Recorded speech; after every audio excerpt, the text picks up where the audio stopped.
The promotion meeting was supposed to be my proudest moment. After years of giving my best to the company, the managers finally announced that I was being considered for a raise. My heart beat faster, and I couldn't hide my excitement. With a smile, I said in front of everyone, "I'm really looking forward to my raise. It feels like all my hard work is finally paying off." I expected nods of agreement and maybe even a few congratulations. Instead, a cold laugh cut through the room. It was my wife, who also happened to be the boss. She leaned back in her chair and smirked, saying loudly enough for everyone to hear, "What raise?" The room fell into complete silence. My colleagues shifted uncomfortably, avoiding my eyes, while I sat frozen, my face burning. At first, I thought she was joking. But when I saw the sharpness in her expression, I realized she meant every word. She had just crushed me in front of the entire staff. It wasn't only about money, it was about respect. She wanted everyone to see that she held the power, not me. The applause and cheer that had filled the room moments ago vanished, leaving only my humiliation echoing in the air. The rest of the meeting dragged on painfully.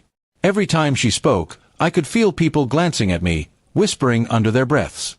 By the end, I wasn't just embarrassed, I was furious. My wife had used her position to humiliate me, and in that instant, I made a silent promise to myself. She might be my boss in the office, but she would regret ever mocking me. That night at home, I confronted her. I asked why she had embarrassed me like that. She shrugged casually and said, "It's business. Don't take it personally."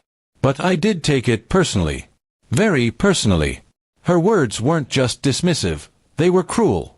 That was when the plan for my revenge began to form in my mind. Over the following weeks, I worked harder than ever, but not for her benefit.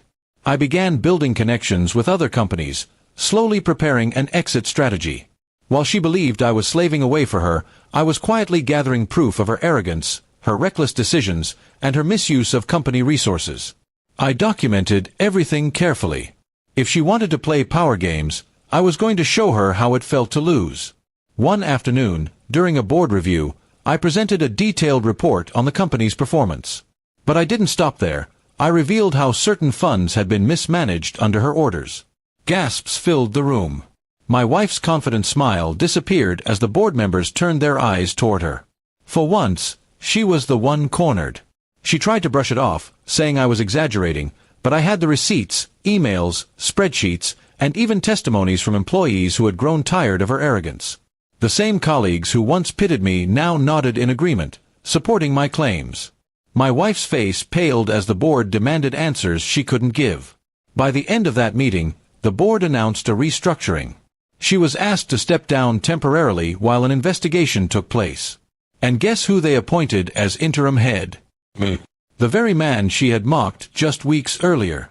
The look on her face was priceless. The same woman who had laughed at my imaginary raise was now watching me sit at the head of the table. Colleagues who once avoided eye contact congratulated me openly. For the first time, I wasn't just the boss's husband. I was the leader, the man who had exposed the truth. At home, the tension was unbearable. She accused me of betraying her, but I reminded her of the day she laughed at me in front of everyone. "That was the day you betrayed me," I said calmly.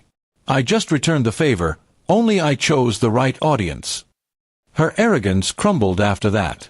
She was no longer the all-powerful boss. She was just a woman who had underestimated her husband. She begged me to reconsider, but it was too late. I had tasted the respect I had long deserved, and I wasn't about to give it up.